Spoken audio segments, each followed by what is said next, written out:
Example number 2 ये है, in the given figure P is the mid point of BC। जिनके पास RD नहीं है नोट कर लीजिए,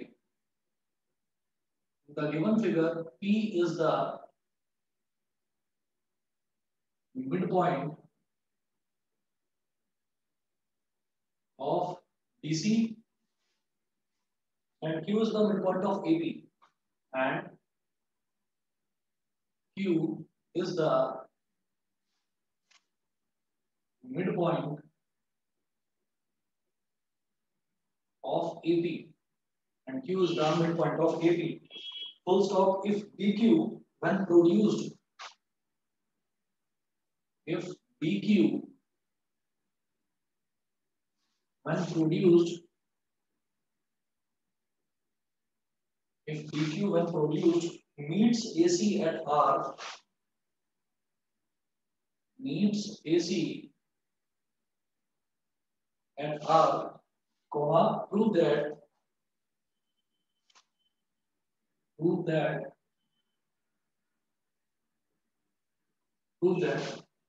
RA is equal to RA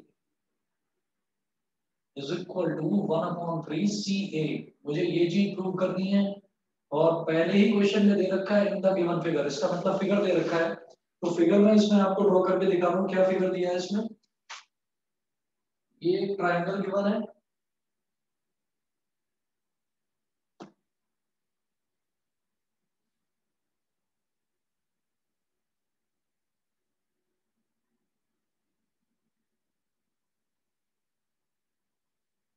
एक ट्राइंगल है, इसमें ये वाला पॉइंट है ए, ये है बी और ये पॉइंट है सी। अब बी से एक पॉइंट फिगर एसी को ज्वाइन करता है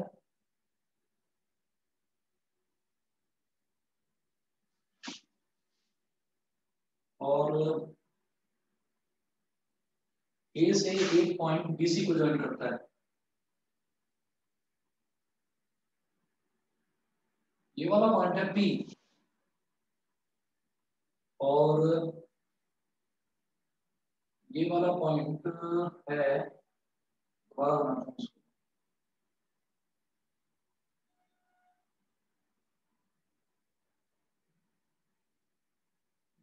ये वाला पॉइंट है क्यू, इधर जो बीच में इंटरसेक्शन पॉइंट है ये है क्यू, ये वाला पॉइंट है are.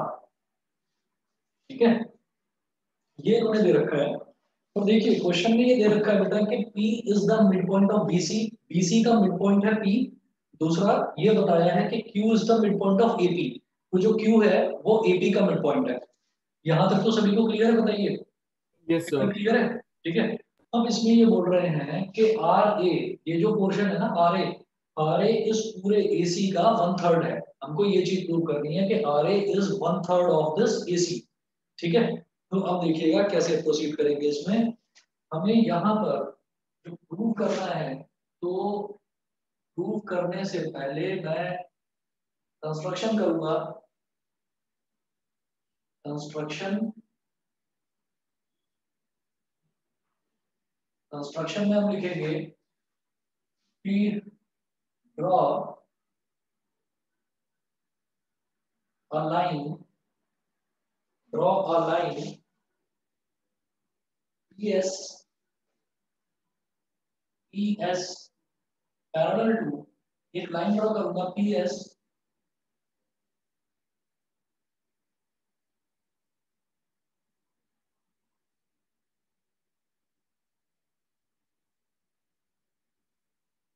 PS parallel to QR, draw line PS parallel to QR के लिए ये पूरी एक स्ट्रेट लाइन ही है, तो PS पैरेलल टू PR क्या है ना, एक ही बात है। अगर कोई लाइन, अगर ये PS लाइन QR के पैरेलल है तो समझ जाइए कि ये BR के भी पैरेलल है, क्योंकि QR जो है वो BR का ही तो एक छोटा सा हिस्सा है। तो हम कहेंगे PS is parallel to QR। ये हो गया। अब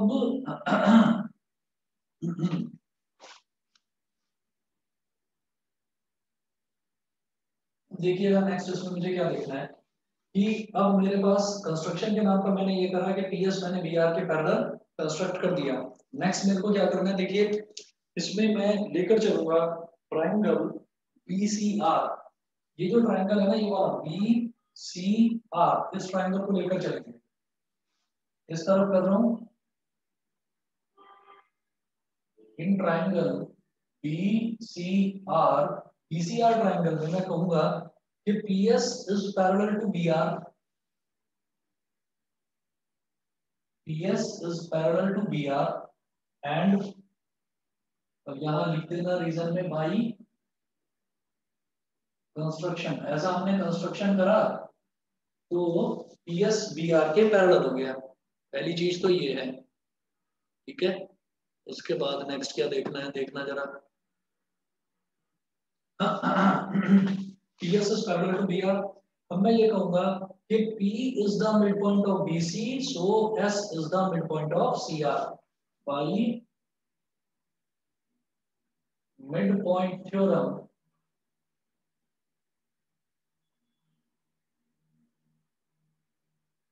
P is the midpoint of BC,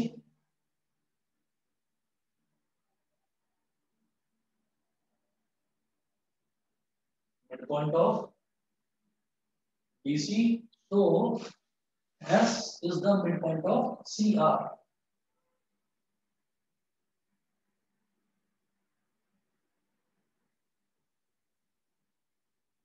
आप चाहो तो इसको थेल्स थ्योरम से भी प्रूव कर सकते थे, ठीक है। देखिए क्या है कि जब मैंने बोला कि P और P तो BC का मिड पॉइंट है, ठीक है, और PS जो है वो पूरा BR के पैरेलल है, तो ये जो S है ये भी CR का मिड पॉइंट होगा। बताइए ये चीज सबको क्लियर है? हाँ जी सर। क्लियर है? हर्षिका, रुद्रांश, यश बताइए। Yes sir. Yes sir. Clear है? पार्थ मैम यस का सर। पार्थ समझ गए? Yes sir. ठीक है, तो जब S इसका मिड पॉइंट आ गया CR का, तो मैं कहूंगा it implies that CS is equal to SR। CS is equal to SR, और बेटा इसको बोल दीजिए आप इक्वेशन नंबर 1। ये करने के बाद में फिर मैं नेक्स्ट देखूंगा। अभी मैंने देखा ट्रायंगल BCR, अब मैं दूसरा ट्रायंगल देखता हूं। अब मैं ये लेकर चलूंगा ट्रायंगल APC। अब मैं ये वाला ट्रायंगल, बल्कि APS कहिए, उसमें दोनों पैरेलल लाइंस आ जाएंगे। ट्रायंगल APS, तो देखिएगा यहां मैं कहूंगा in triangle APS, QR is parallel to PS, क्योंकि QR क्या है, एक BR का तो छोटा सा हिस्सा है, तो बाई कंस्ट्रक्शन है ये QR is parallel to PS। लिखेंगे QR is parallel to PS, reason में लिख दीजिएगा बेटा बाई कंस्ट्रक्शन। ये हमने कंस्ट्रक्ट किया था QR is parallel to PS। ये करने के बाद में हम फिर से मिड पॉइंट थ्योरम लगाएंगे कि because Q is the mid point of AP, तो clearly R will be the mid point of AS। इस ट्रायंगल, ये पूरा का पूरा ट्रायंगल है APS, और इसमें QR PS के पैरेलल है, तो Q is the mid point of AP, it implies that R will also be the mid point of AS। तो यहां पर भी यही मेंशन करना है bye midpoint theorem। By midpoint theorem, since Q is the midpoint of AB, since Q is the midpoint of AB, it implies that R will be the midpoint of AS। R will be, बेटा दिखाई दे रहा है सबको नीचे का? Yes हाँ sir. जी sir, हम इस मिड पॉइंट थ्योरम की जगह थेल्स थ्योरम भी कर सकते थे ना? कोई बात नहीं, बस एक स्टेटमेंट एक्स्ट्रा बढ़ जाएगा, कोई दिक्कत नहीं है। उसमें आपको रेशो बराबर दिखाना पड़ेगा। आप ये कहोगे कि ये P is the mid point of, जैसे मान लीजिए इस ट्रायंगल की बात कर रहे हैं APS की, तो आप ये कहेंगे Q is the mid point of AP, तो थेल्स थ्योरम से आपको इसका रेशो दिखाना पड़ेगा AQ is equal to QP। इसका मतलब AQ upon QP is equal to 1 हो गया, ठीक। तो आप मिड पॉइंट थ्योरम लिख देंगे ना, तो सिर्फ एक स्टेटमेंट से काम चल जाएगा, नहीं तो थेल्स थ्योरम में आपको रेशो दिखाना पड़ेगा एक बार। समझ रहे हैं मेरी बात? हाँ जी सर। ना इस वजह से जब मुझे मालूम है मिड पॉइंट थ्योरम, तो वही लगाओ, शॉर्ट में हो जाएगा काम फटाफट। Okay sir. तो R will be the midpoint of what? R will be the midpoint of AS। ये जो मिड थ्योरम है ये भी थेल्स थ्योरम से ही प्रूव हुई है, तो हम लगा सकते हैं, कोई ऐसी दिक्कत नहीं। R will be the midpoint of AS, R जो है वो AS का मिडपॉइंट है, इसका मतलब AR is equal to, ये जो AR is equal to SR। It implies that AR is equal to SR, और इसको बोल दीजिए आप इक्वेशन नंबर 2। अब मैं कहूंगा कंपेयरिंग फर्स्ट एंड सेकंड। देखो फर्स्ट इक्वेशन जो है वो भी एसआर के इक्वल है, मतलब CS is equal to SR. Second equation जो है वो भी एसआर के इक्वल है, मतलब AR is equal to SR. तो इसका मतलब ये जो AR है, SR है और CS है, ये तीनों के तीनों आपस में इक्वल है। हम ये कहेंगे it implies that AR is equal to SR is equal to CS। ये तो समझ में आ गया बेटा सबको? Yes, sir. ठीक है? Yes sir. अक्षत क्लियर है ये चीज? Yes, sir. ठीक है, देवशी बताइए, दीपांशी, हर्षिता? Yes sir. ठीक है बेटा। अब देखिएगा जब ये आ गया तो मैं इस वाली इक्वेशन को, इसको मैं बोल दूंगा थर्ड। ये थर्ड हो गया। मुझे क्या प्रूव करना था? आर ए का मतलब AR लिखो या RA लिखो, एक ही तो बात है। तो मैं ये कहूंगा जब RA is equal to 1/3 CA है, तो मैं एक काम करता हूँ, हम यहाँ पर ये बोलते हैं AR plus SR plus CS। AR plus SR plus CS is equal to क्या हो जाएगा? AC या CA लिखो, CA। और इसको भी आप क्या करो ना, AR में लिखकर RA लिख दो, एक ही बात है। देखिए क्या है, AR यानी कि RA plus SR plus CS।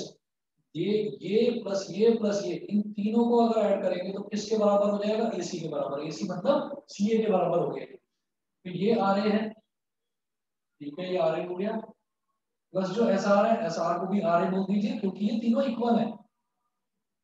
SR को भी RA बोल दीजिए, CS भी RA के इक्वल है तो इसको भी RA बोल दीजिए, और इज इक्वल टू CA लिखा रहने दो। यहाँ पर रीजन में लिख देना आप फ्रॉम थर्ड। ठीक है, तो RA प्लस RA क्या हो गया? 3RA। 3RA is equal to CA। ठीक है, अब इस 3 को इधर ले जाओ तो RA इज इक्वल टू क्या हो गया? 1/3 CA। यही चीज प्रूव करनी थी, हो गई प्रूव। बताइए बेटा, सबको समझ में आ गया? Yes, sir. Yes sir. ठीक है जी। अब इसके बाद में ये एग्जांपल नंबर 2 था, फिर नेक्स्ट पेज पर है एग्जांपल नंबर 3। एग्जांपल नंबर 3 बताता हूं आपको। 3 में देखिएगा, इसमें भी फिगर दे रखी है और सिर्फ x की वैल्यू फाइंड आउट करनी है। देखो कैसे करेंगे। और जिन बच्चों ने होमवर्क किया होगा उनके लिए एग्जांपल नंबर 3 कोई मुश्किल नहीं है, वो इस टाइप के 3 क्वेश्चंस कर चुके हैं एक्सरसाइज 7.4 में।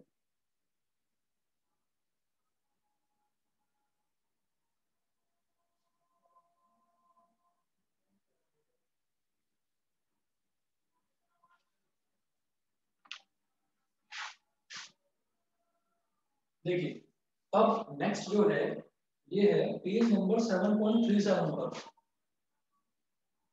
Page number 7.37, example number 3। Example number 3 में मेंशन किया है इन्होंने कि in the given figure, in the given figure AB is parallel to DC। AB is parallel to DC। फिर है find the value of x। Find the value of x। मुझे x की value केवल ये फाइंड आउट करनी है। देखिए क्या करेंगे, पहले देखिए जब दे रखा है यहाँ पर इन द गिवन फिगर, इसका मतलब फिगर मुझे दे रखी है, फिगर है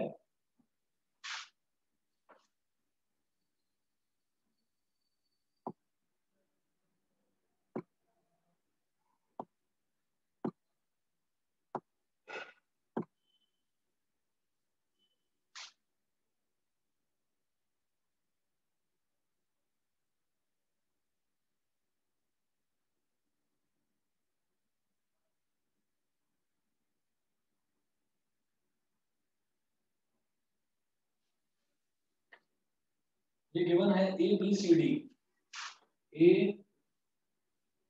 बी सी और D, A B C D. अब इसमें ए से सी को और बी से डी को ज्वाइन कर दीजिए, ए से सी को ज्वाइन कर दिया और डी से डी को ज्वाइन कर दिया, ये हो गया। जो पॉइंट ऑफ इंटरसेक्शन है, ये बीच वाला जो ये पॉइंट ऑफ इंटरसेक्शन है ओ, ये गिवन है। और बाकी क्या क्या दे रखा है इन्होंने, 3x माइनस 19, 3x माइनस 19, और ये वाला जो पोर्शन है ये गिवन है x माइनस 5। फिर ये जो पोर्शन है डी ओ, ये मेरे को दे रखा है 3, ये दे रखा है 3, और ओ बी दे रखा है x माइनस 3, इतना दे रखा है। तो अब इसका सॉल्यूशन देखिएगा। By observing the figure,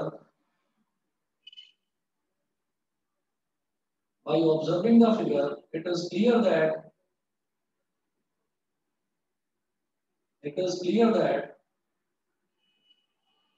ABCD is a trapezium.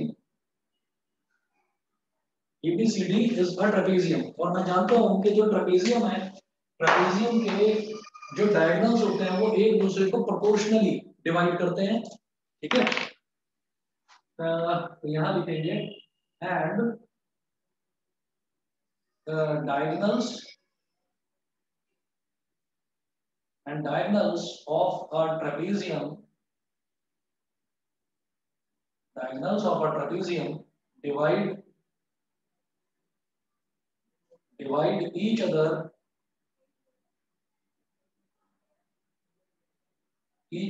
proportionally। इसका मतलब क्या है बेटा, DO upon OB is equal to CO upon OA। बेटा याद है सभी को ये वाली थ्योरम प्रूव कराई थी? Yes sir. हाँ जी सर। ठीक है। अब जरा देखिएगा क्या होता है कि डायगोनल्स एक दूसरे को प्रोपोर्शनली डिवाइड करते हैं। तो एक डायगोनल ये हो गया DB, एक डायगोनल ये हो गया CA। मैं समझ गया कि यहाँ पर दे रखा है AB और DC, ये दोनों पैरेलल हैं। तो जब भी किसी क्वाड्रिलेटरल में सिर्फ और सिर्फ दो साइड पैरेलल होती हैं तो उसको हम ट्रेपेजियम बोलते हैं। तो ट्रेपेजियम के केस में जो हमारे दो डायगोनल बनते हैं वो एक दूसरे को प्रोपोर्शनली डिवाइड करते हैं, मतलब CO upon OA is equal to DO upon OB। बस इनकी वैल्यूज डालिए और x की वैल्यू निकालो, बड़े आराम से हो जाएगा। देखो DO कितना है 3, लिखिए यहाँ पर वैल्यू, ये हो गया 3, और OB कितना है x माइनस 3, लिखिए यहाँ पर value x minus 3 is equal to CO कितना है x माइनस 5, मेंशन करो x माइनस 5, और OA कितना है 3x माइनस 19, ये हो गया 3x माइनस 19। क्रॉस मल्टीप्लिकेशन करिए, एक क्वाड्रेटिक इक्वेशन बनेगी, ठीक है। करते हैं अभी solve.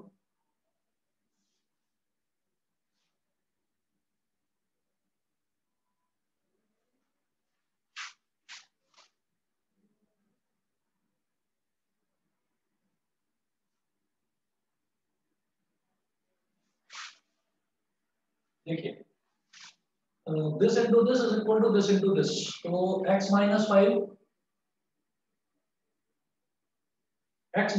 multiplied by x minus 3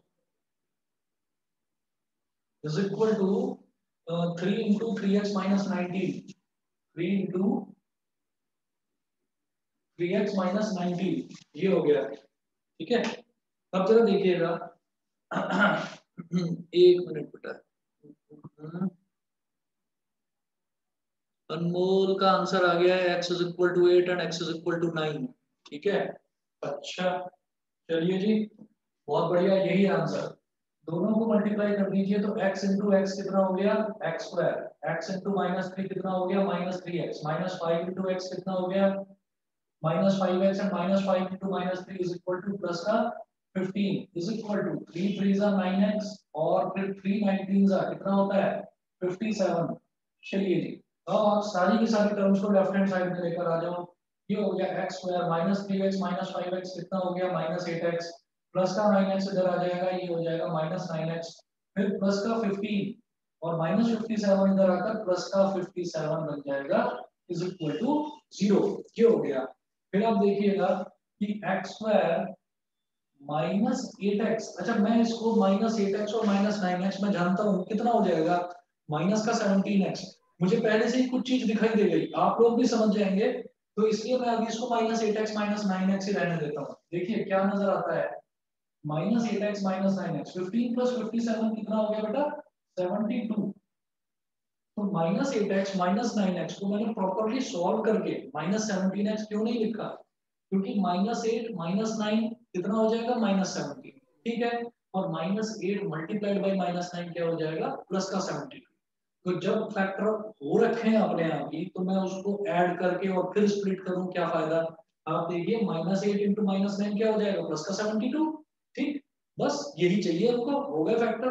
आप देखो इन दोनों में आप क्या कॉमन ले लेंगे, x ले लीजिए कॉमन, तो क्या हो गया x -8, और इन दोनों में क्या कॉमन लेंगे, -9, ऑटोमेटिकली x -8 आ गया यहाँ, ठीक है। तो क्या आ गया, फैक्टर्स हो गए हमारे x -8 into x -9 is equal to 0, ठीक है। अब जरा देखिएगा, इसका मतलब x -8 इज इक्वल टू 0 और x -9 इज इक्वल टू 0, मतलब x इज इक्वल टू 8 और x इज इक्वल टू 9। बताइए बेटा, समझ में आ गया सबको, यस सर। हाँ जी ठीक है। सर। चलिए सर हाँ बेटा बोलो। सर जैसे आपने ये जो हमने मिड टर्म स्प्लिट कराया, आपने से स्प्लिट नहीं करा, वो ऐड नहीं करा था, तो ऐसा हम एग्जाम में भी कर सकते हैं? बिल्कुल कर सकते हो भाई। आप ये देखो, आप करोगे क्या इसमें, आप इसमें करोगे क्या, आप -8x और -9x करके आप -17x ही तो लिखोगे, यस फिर सर। उसके बाद फिर आप उसको स्प्लिट करके -8 और -9 लिखोगे। तो मैंने तो एक स्टेप कम कर दिया, जिसकी कोई ओके। जरूरत नहीं थी। तो मैंने कैसे देखा, क्योंकि 15 + 57 ये 72 नजर आ गया था। हम जैसे करते हैं, कोई भी क्वेश्चन करते हैं, तो हमको जब हम करते चले जाते हैं तो हम उसको देख लेते हैं कि अब मुझे अगले स्टेप में क्या करना है। तो मुझे यही दिखाई दे गया 50 + 57 72 हो गया।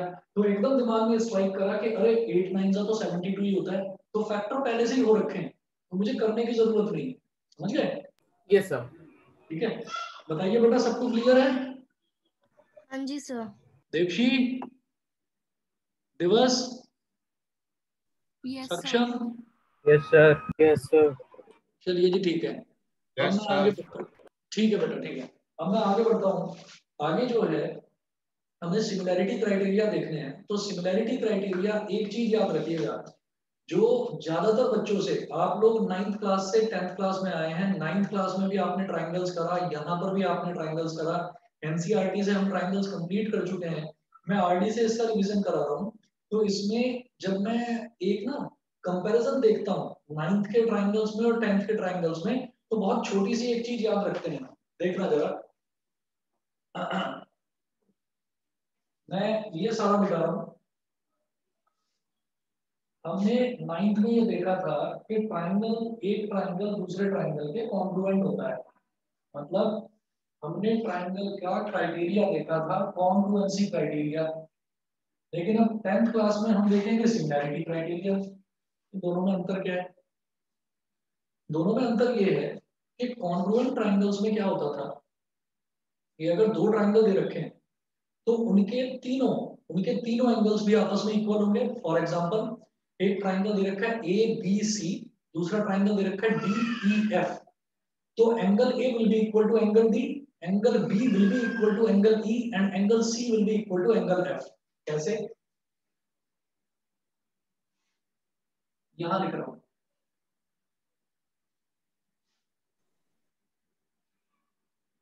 नाइन्थ में देखा कॉन्ग्रुएंसी, कॉन्ग्रुएंसी में हमने कहा एक ट्राइंगल ये है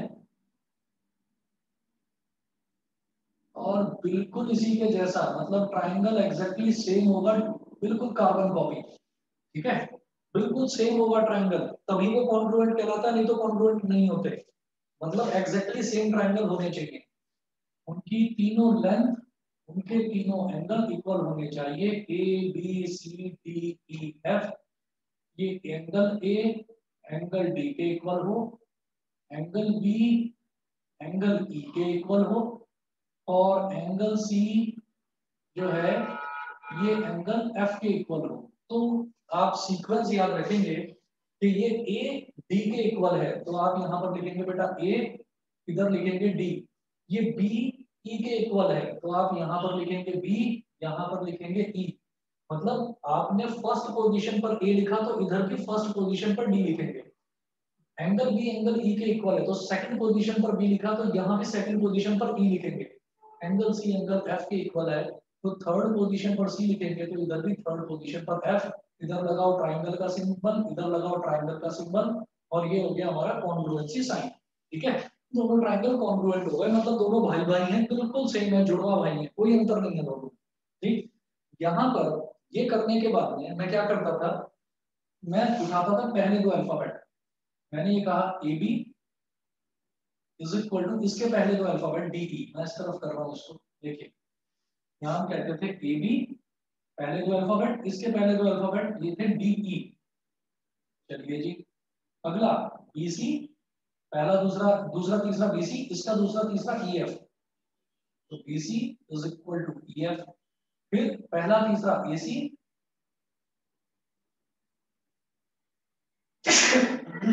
सॉरी, पहला तीसरा ए सी, और इसका पहला तीसरा क्या है डी एफ। ये तो हो गई साइड्स, ये कॉरस्पॉन्डिंग साइड्स इक्वल है।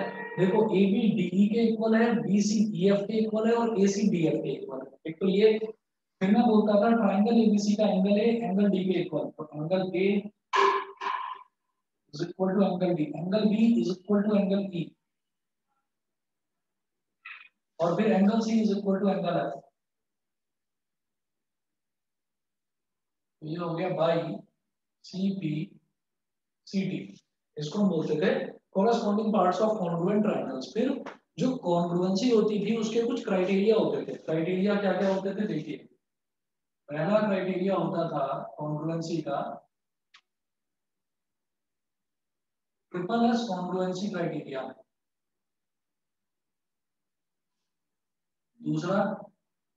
दूसरा होता था साइड एंगल साइड कॉन्ग्रुएंसी। तीसरा होता था triple A angle side angle congruency. चौथा होता था right angle hypotenuse side RHS congruency. ठीक है, अब क्या हो गया, साइड साइड साइड, मतलब तीनों ट्रायंगल की अगर सारी साइड्स इक्वल हैं तो ट्रायंगल्स को कॉन्ग्रुएंट बोल देते थे। दोनों ट्रायंगल की अगर सारी साइड कॉरस्पॉन्डिंग साइड्स इक्वल हैं तो उनको कॉन्ग्रुएंट बोल देते थे। उसके बाद देखिएगा कि अगर पहली साइड दूसरे ट्रायंगल की पहली साइड के इक्वल है, ठीक है, और तीसरी साइड मतलब मान लो पहली साइड ए बी है, तीसरी साइड ए सी है, पहली साइड डी ई है, तीसरी साइड डी एफ है, मतलब ए बी डी ई के इक्वल, ए सी डी एफ के इक्वल, और दोनों के बीच का एंगल वो आपस में इक्वल, तो मैं बोल देता था साइड एंगल साइड। तो साइड एंगल साइड कॉन्ग्रुएंसी से दोनों ट्रायंगल कॉन्ग्रुएंट हो जाते थे। तीसरा हमने देखा था एंगल साइड एंगल, मतलब दो एंगल इक्वल हैं और उनके बीच वाली साइड इक्वल है। फॉर एग्जांपल मान लो ये एंगल इसके इक्वल है, ये एंगल इसके इक्वल है, और बीच की साइड इक्वल गिवन है, तो भी मैं बोल देता था कि दोनों ट्रायंगल कॉन्ग्रुएंट है। राइट एंगल हाइपोटेन्यूज साइड, ये भी आप जानते हैं कि एक 90 डिग्री का एंगल, एक हाइपोटेन्यूज और एक साइड, ये अगर तीनों इक्वल थे तो कॉन्ग्रुएंसी हो जाती थी। पांचवा एक क्राइटेरिया और आता था, वो भी एक्सेप्टेबल था, एनसीईआरटी में मेंशन था, एएएस कॉन्ग्रुएंसी, मतलब दो बराबर बराबर वाले एंगल्स। मान लो ये एंगल और ये एंगल, तो ये आजू बाजू वाले एंगल हो गए, पहले बी आता है फिर सी, बी ई के इक्वल सी एफ के इक्वल, तो बाजू बाजू वाले एंगल, और इसके बराबर वाली साइड, तो एंगल एंगल साइड, ऐसी angle angle side, angle angle side congruency होती थी। तो भैया कॉन्ग्रुएंसी क्राइटेरिया होते थे 5, ठीक है, कॉन्ग्रुएंसी क्राइटेरिया 5 होते थे। अब इनमें और सिमिलैरिटी में कंफ्यूज मत होना, इस वजह से इसके बराबर में मैं आपको सिमिलैरिटी बता रहा हूँ, तो वो जरा देखिएगा सिमिलैरिटी क्या होती है। Excuse me sir. हाँ जी बताइए। सर कॉन्ग्रुएंसी में ट्रिपल ए नहीं था? कॉन्ग्रुएंसी में ट्रिपल ए नहीं था, ठीक है। Okay sir. अच्छा जी, अब इसके बाद मैं करवाता हूँ सिमिलैरिटी। सिमिलैरिटी देखना जरा।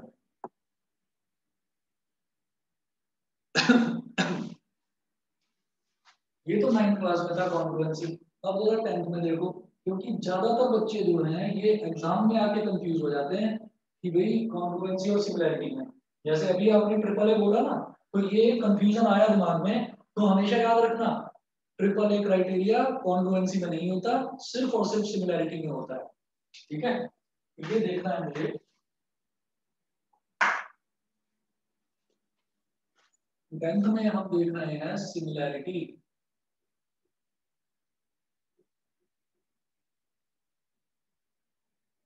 सिमिलैरिटी में क्या है? ट्राइंगल सिमिलर होंगे, एक नहीं होंगे, एक जैसे नहीं होंगे। ठीक, यहाँ पर तो क्या है, यहाँ पर तो दोनों एक दूसरे के एग्जैक्ट कार्बन कॉपी है, यहाँ सिमिलर होंगे।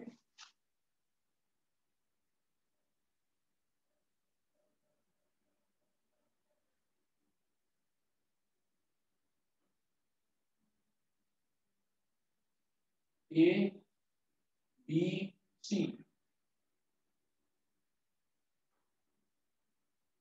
और एक ट्राइंगल आप ऐसे ले लीजिए, ये डी ई और एफ। ठीक है, तो आपको ना देखने से भी साफ समझ में आ रहा है कि एक ट्राइंगल बड़ा है और एक ट्राइंगल छोटा है, एक बड़ा है और एक छोटा है। तो अब आप देखिए कि इसमें हमारा एंगल तो सेम होगा, ये वाला एंगल इस वाले एंगल के इक्वल, ये वाला एंगल इस वाले एंगल के इक्वल, और ये वाला एंगल इस वाले एंगल के इक्वल। ठीक, तो हम यहाँ पर कहेंगे सिमिलैरिटी में क्या होता है, पहले आप देखिए जैसे कॉन्फ्लुएंसी का ये सिंबल था, सिमिलैरिटी का सिंबल क्या है? Triangle ABC is similar to triangle DEF. एक तो ये हो गया। उसके बाद फिर मैं बात करूंगा, जैसे ये साइड्स इक्वल थी, यहाँ पर साइड्स इक्वल नहीं होंगी, साइड्स का रेशियो इक्वल होगा। ये बेसिक डिफरेंस है सिमिलैरिटी में और कॉन्फ्लुएंसी में। कॉन्फ्लुएंसी में क्या होता था, साइड्स इक्वल होती थी, यहाँ पर क्या होगा, साइड्स का रेशियो इक्वल होगा। मतलब बेटा पहला अल्फा, पहले तो अल्फाबेट देखो ए बी, इसके पहले तो अल्फाबेट देखो डी ई, ये क्या हो जाएगा, A B upon D E is equal to दूसरा और तीसरा अल्फाबेट बी सी, इसका दूसरा तीसरा अल्फाबेट ई एफ, तो B C upon E F. फिर इसका पहला तीसरा अल्फाबेट ए सी, इसका पहला तीसरा अल्फाबेट डी एफ, ए सी अपॉन डी एफ।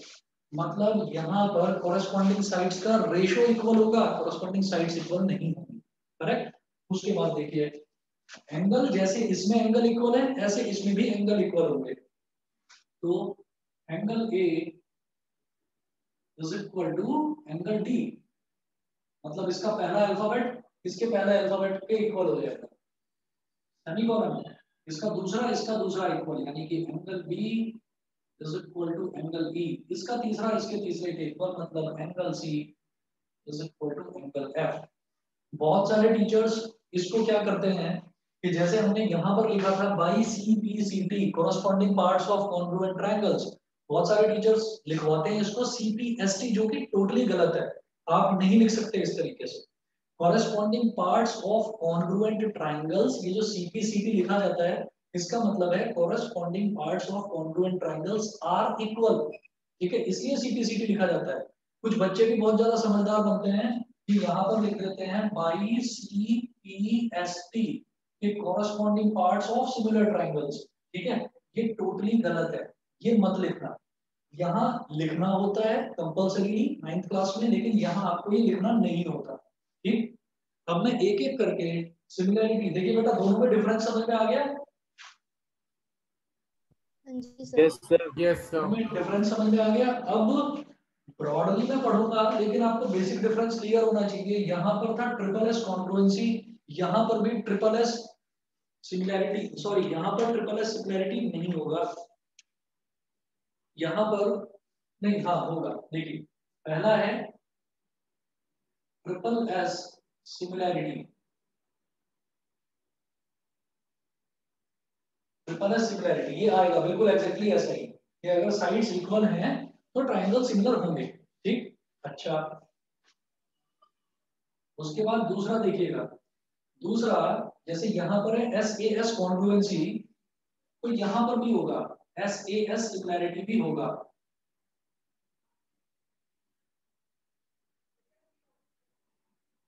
ये हो गया। यहां होता था ए एस ए कॉन्ग्रुएंसी, लेकिन ए एस ए सिमिलैरिटी नाम की कोई चीज नहीं होगी, दिमाग में बिठा लेना अच्छे से। ए एस ए सिमिलैरिटी नाम की कोई चीज नहीं होगी, आर एच एस सिमिलैरिटी नाम की कोई चीज नहीं होगी, ए एस सिमिलैरिटी नाम की कोई चीज नहीं होगी। इन तीनों को भूल जाओ 9th क्लास के साथ, ठीक है। तीसरा triple A similarity, triple A similarity और ट्रिपल ए को डबल ए भी बोल देते हैं, डबल ए सिमिलैरिटी, ठीक है बेटा।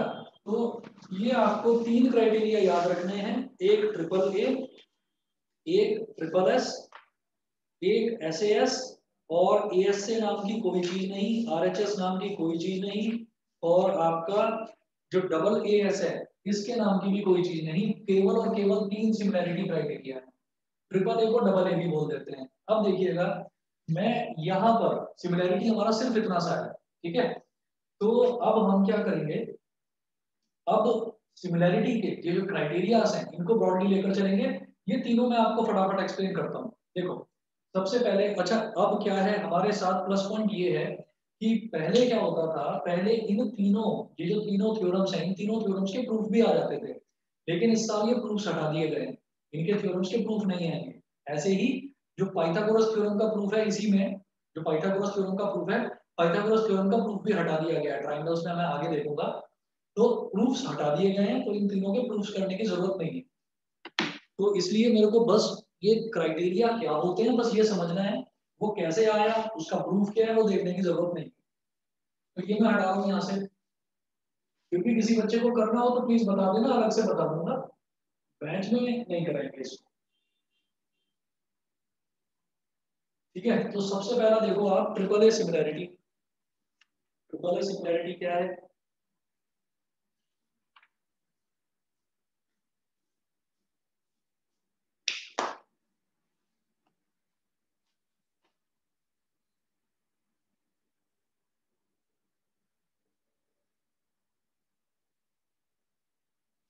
सिमिलैरिटी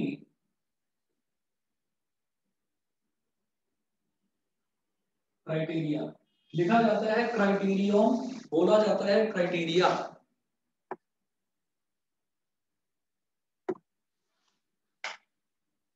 सबसे पहला triple A similarity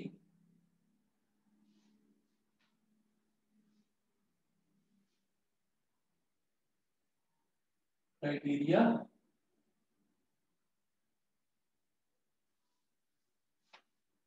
more commonly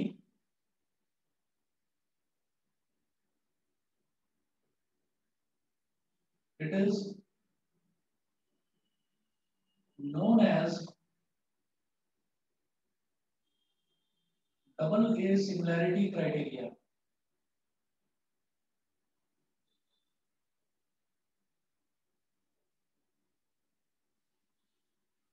समझिए, एक ट्रायंगल ये दे रखा है मुझे,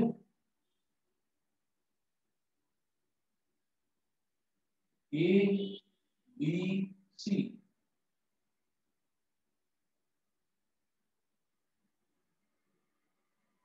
और दूसरा ट्रायंगल ये दे रखा है D E F, A B C और डी ई एफ। अब देखिएगा कि अगर मान लीजिए ये एंगल ए एंगल डी के इक्वल है और एंगल बी एंगल ई के इक्वल है, मैं तीसरे एंगल की बात ही नहीं कर रहा हूँ यहाँ पर, ठीक है। मैं ये चीज एक बार बता चुका हूँ, मैं तीसरे एंगल की बात नहीं कर रहा हूँ, मैं दो ही एंगल लेकर चलता हूँ, चलो, है ना भाई। अगर ये मैं बोलता हूँ कि ट्रिपल ए को हम डबल ए बोलते हैं, तो क्यों बोलते हैं, देखो हमने कहा कि if it is given that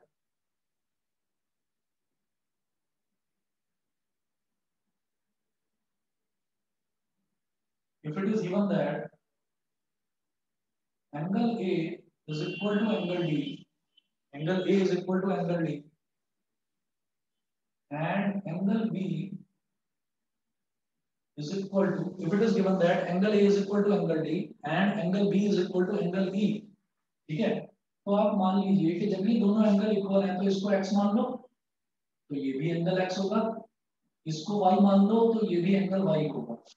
तो angle A is equal to angle D ये क्या हो गया x के बराबर, और angle B is equal to angle E ये क्या हो गया, ये हो गया y के बराबर। ये दोनों इक्वल गिवन है तो मैं ये कहूंगा by applying angle sum property in triangle ABC, by applying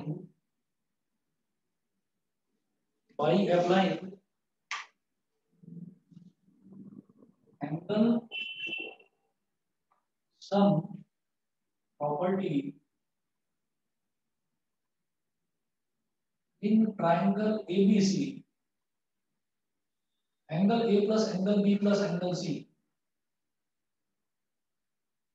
angle A plus angle B plus angle C is equal to 180 degree. Angle A कितना है x, एंगल B कितना है y, और एंगल C मुझे नहीं पता कितना है, तो x plus y plus angle C is equal to 180 degree. बेटा दिखाई दे रहा है सबको नीचे तक? हाँ जी सर। ठीक है, चलिए अब इस तरफ समझाता हूँ उसको।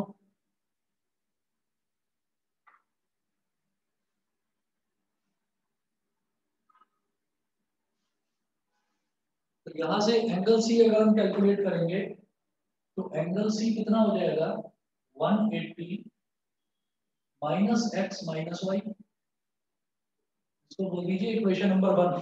उसके बाद applying angle sum property in triangle DEF, applying angle sum property in triangle DEF, angle D plus angle E plus angle F is equal to 180 degree. तो एंगल डी कितना है x, एंगल ई कितना है y, plus angle F is equal to 180 degree. तो angle F is equal to 180 minus x minus y, ये हो गया equation number 2। तो आप देखो कि एंगल सी की वैल्यू भी 180 माइनस एक्स माइनस वाई आ गई और एंगल एफ की वैल्यू भी 180 माइनस एक्स माइनस वाई आ गई। इससे क्या समझ में आता है कि अगर दो पेयर, मतलब एक पेयर तो हो गया कि एंगल ए और एंगल डी इक्वल है, दूसरा पेयर एंगल बी और एंगल ई इक्वल है, अगर दो पेयर इक्वल दे रखे हैं तो ऑटोमेटिकली तीसरा पेयर अपने आप ही इक्वल आ जाएगा। तो इसका मतलब मुझे ट्रिपल ए यानी कि 3 एंगल्स चेक करने की जरूरत नहीं है, मेरे दो एंगल्स भी अगर इक्वल आ गए तो भी मैं कह दूंगा कि मेरा जो ट्राइंगल है, दोनों ट्राइंगल है ना वो सिमिलर होंगे। क्यों? दो एंगल, देखिए जो सिमिलैरिटी क्राइटेरिया है वो तो ट्रिपल ए ही होता है, ठीक। लेकिन अगर दो एंगल भी इक्वल है तो ये बचपन वाला मेथड है जो आपने बचपन में कभी करा था, एंगल सम प्रॉपर्टी। जब आप 6th में या 7th क्लास में हुआ करते थे तब अगर आपको पहली बार ट्राइंगल पढ़ाया गया होगा और एंगल्स क्या होते हैं ये बताया गया होगा, तो उसमें सबसे पहले आपको यही बताया गया था, पहली बेसिक प्रॉपर्टी, कि ट्राइंगल के तीनों एंगल्स का सम 180 डिग्री होता है। तो उस फंडे को यूज करके मैं सीधा सीधा बोल सकता हूँ कि दोनों एंगल्स, बचे हुए दोनों एंगल्स वो भी आपस में इक्वल होंगे। तो हम ये कहेंगे since angle C is equal to angle F, it implies that all three corresponding angles,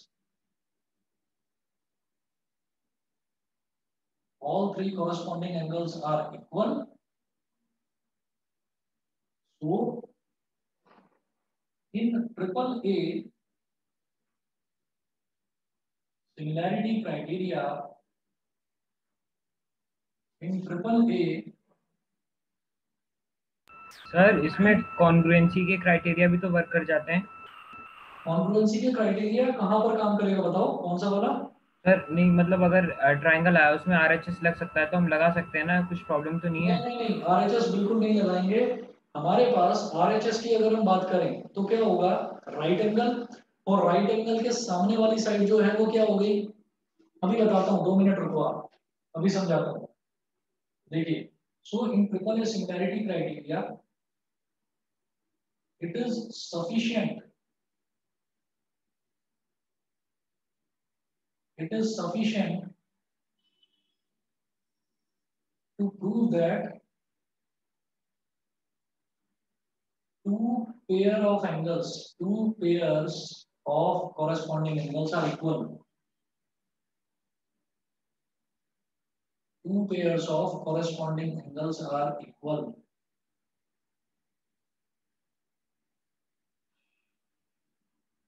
That is, it is also called double A similarity criteria. Double A similarity criteria. अब बेटा जैसे आपने आरएचएस वाला डाउट पूछा तो मैं RHS वाली एक चीज बताता हूँ। मैंने आपको ना जैसे सारे के सारे लिखवाए, कॉन्ग्रुएंसी के जो लिखवाए ना मैंने, कॉन्ग्रुएंसी के मैंने 5 क्राइटेरिया बताए। अब उन 5 क्राइटेरिया में हमने एक चीज देखी, बहुत इंपॉर्टेंट एक चीज देखी, मैं इधर लिख रहा हूँ, समझिएगा बेटा। पहले तो ये बता दो, ये सबको क्लियर है कि नहीं? Yes sir. ये सभी को क्लियर है ना? Yes sir. चलिए ठीक है। Yes sir. ओके ओके, अक्षर समझ में आ रहा है? Yes sir. ठीक है, अब जरा देखिएगा कि इसमें हम ना एक काम करते हैं।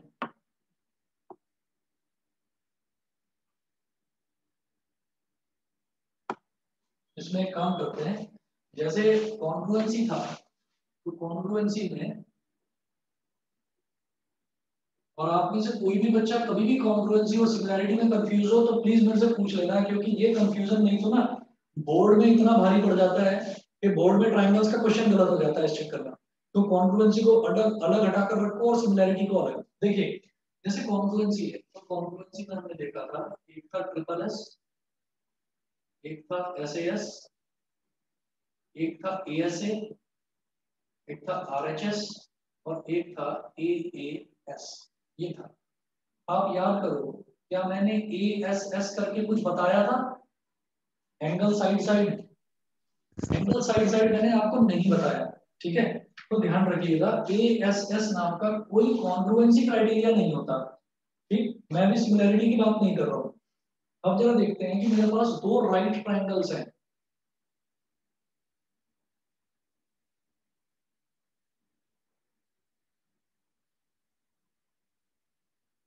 दो राइट ट्रायंगल्स। तो एक हो गया इधर 90 डिग्री वाला, because I am talking about similarity तो मैं दोनों का साइज सेम नहीं लूंगा, एक का साइज थोड़ा बड़ा बना लेते हैं।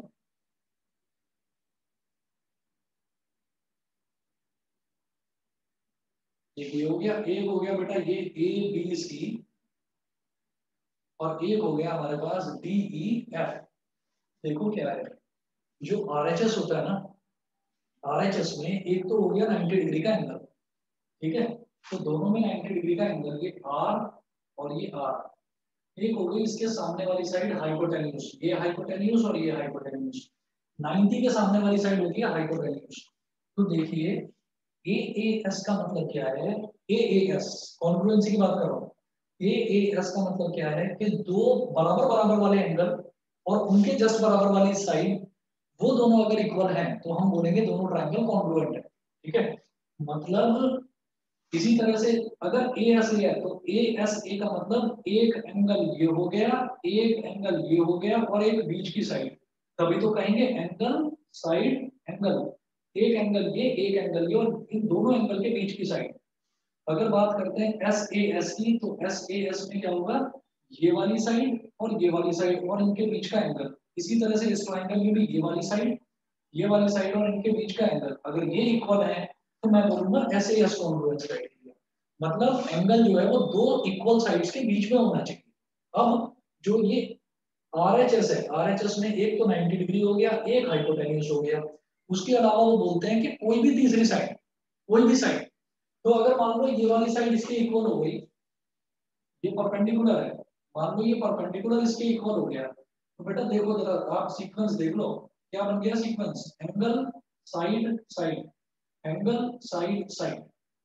और एंगल साइड साइड करके कोई कॉन्फ्लुएंसी क्राइटेरिया नहीं होता, कॉन्फ्लुएंसी नहीं है, सिमिलैरिटी तो है ही नहीं, ठीक है? तो आप बस एक चीज ध्यान रखिएगा कि अभी एक डाउट मन में आ सकता है कि ट्रिपल एस कॉन्ग्रुएंसी भी होता है, ट्रिपल एस सिमिलैरिटी भी होता है, दोनों में एक मामूली सा अंतर है कि ट्रिपल एस कॉन्ग्रुएंसी में क्या होता है कि कोरस्पॉन्डिंग साइड्स इक्वल होती हैं, यहाँ ट्रिपल एस सिमिलैरिटी में क्या होगा कि कोरस्पॉन्डिंग साइड्स का रेशियो इक्वल होगा, साइड्स इक्वल नहीं होंगी, याद रखना, ठीक है।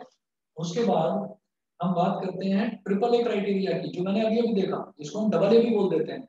तो अगर मैं डबल ए या ट्रिपल ए की बात कर रहा हूँ तो उसका सीधा सीधा मतलब इतना है, डबल ए या ट्रिपल ए की अगर हम बात करते हैं तो उसका मतलब इतना है कि भाई हमारे एंगल्स इक्वल हैं, तो ट्रिपल ए सिमिलैरिटी होता है, कॉन्ग्रुएंसी नहीं होता। उसके अलावा एक और क्राइटेरिया है, वो क्राइटेरिया है हमारा SAS, ठीक। तो हमें 3 क्राइटेरिया लेकर चलने हैं, उसके अलावा कोई चौथा क्राइटेरिया नहीं। बताइए जी, इतना इतना क्लियर है सभी बच्चों को? Yes yes sir. सर। ठीक है। Yes sir. और ये हमारा ट्रिपल ए है, जिसको हम कॉमनली डबल ए सिमिलैरिटी बोल देते हैं, ठीक है। अच्छा, एक्सक्यूज मी सर। हाँ जी बेटा बताओ। सर हम ट्रिपल एस सिमिलैरिटी में सिंपल 2S नहीं ले सकते? ना ना, 2S नहीं ले सकते, 2S नहीं सर ले बट सकते, तो तीसरा S भी आना जरूरी है। सर बट अगर हम मतलब प्रैक्टिकली देखें तो अगर हमने एक ट्रायंगल लिया जिसकी मतलब 2 साइड्स ले लिया, हमने 10 और एक 5 ले ली, तो सर जो तीसरी साइड होगी वो दोनों साइड्स के एंड पॉइंट्स में होगी, और सर मतलब एंड पॉइंट को मीट करेगी, और दूसरा ट्रायंगल लेंगे जिनका रेशियो अगर हम कट करेंगे पहले 2 साइड्स का वो सेम आएगा, तो सर चलो उनके एंड ठीक पॉइंट है, को हम आराम से 1 मिनट, ज्यादा जोर मत डालो दिमाग पर, रुको। मैं आपको एक चीज दिखाता हूँ, मैं ये बिठा रहा हूँ फिर से। अच्छी बात है आप सोच रहे हैं, लेकिन एक चीज देखो कि अगर S है ना, ट्रिपल एस है, तो ट्रिपल एस का मतलब ये है कि तीनों साइड्स एग्जैक्टली इक्वल हो, या तीनों साइड्स का रेशियो एग्जैक्टली इक्वल हो, ठीक। वो मैं आपको इसमें समझाऊंगा कि वो चीज क्या है, कुछ क्वेश्चंस करेंगे और ज्यादा क्लियर हो जाएगा। देखो, अगर एक साइड ऐसे है मान लीजिए 5 सेंटीमीटर, और एक साइड ऐसे है मान लीजिए 3 सेंटीमीटर, मैंने इसको ज्वाइन करा, मान लो ज्वाइन करने पर ये आता है 4 सेंटीमीटर, मान लिया, है ना। अब मुझे तो नई खुराफात आई मेरे दिमाग में, ठीक है। तो मैंने क्या करा, ये 5 है और ये 3 है, मैंने क्या करा कि इसी पॉइंट पर एक लाइन ड्रॉ करी 5 सेंटीमीटर की ऐसी, और एक लाइन ड्रॉ कर दी 3 सेंटीमीटर की ऐसी। तो आप ये देखिए, यहाँ पर एंगल, अगर मान लीजिए यहाँ पर एंगल मेरा 70 डिग्री था, तो यहाँ मैंने एंगल कितना बढ़ा दिया, यहाँ मैंने एंगल लगभग लगभग 170 डिग्री कर दिया, ठीक है। और फिर जब एंगल इतना ज्यादा कर दिया, तो जब मैं इस लाइन को ज्वाइन करूंगा, देखिए ये भी 5 है ये भी 3 है, तो ये वाली साइड जो है हो सकता है 7 सेंटीमीटर आए या 8 सेंटीमीटर आए, तो मेरी ये 2 साइड्स तो इक्वल हो गई, लेकिन तीसरी साइड इक्वल नहीं आ रही है, समझ गए। तो ओके सर। तीनों साइड्स जब तक इक्वल नहीं होंगी तब तक हमारा ट्रिपल एस क्राइटेरिया सेटिस्फाई होगा ही नहीं, समझ गए। हाँ जी सर। हाँ, तो बस इसमें इसीलिए हम ये कहते हैं कि एंगल का इक्वल हो जाएगा, अगर एंगल इक्वल हो जाए तो आपकी वाली बात सच हो जाएगी। वैसे आपने कहा 2 साइड अगर है 2 साइड अगर है तो तीसरी साइड इक्वल हो ही जाएगी। वो कैसे होगी, वो तब इक्वल होगी जब ये बीच का एंगल इक्वल हो जाएगा, और उसी को हम क्या बोलते हैं, साइड एंगल साइड, समझ रहे हो। उसी हाँ को हम जी बोलते सर। हैं कि दोनों साइड के बीच का एंगल, क्योंकि ये एंगल जो डिसाइडिंग फैक्टर है, एंगल अगर बिगड़ गया तो ट्राइंगल ही बिगड़ गए, समझ गए। Yes sir. चलिए जी, तो इतना आप लोग करिए, और और बस जी इतना करना है, होमवर्क कुछ नहीं। ये ट्रिपल ए क्राइटेरिया बताया है अभी अभी मेरे को, नेक्स्ट आपको SAS बताना है और ट्रिपल एस बताना है, वो करने के बाद फिर क्वेश्चंस करेंगे, ठीक है। तो आज के लिए इसमें होमवर्क कुछ नहीं है, जिन बच्चों ने 7.4 नहीं करी है वो उसको कंप्लीट कर दें, ठीक। सर नमस्ते। नमस्ते जी, नमस्ते। नमस्ते थैंक यू सर। सर। नमस्ते। Thank you sir. Okay, bye sir. Okay bye.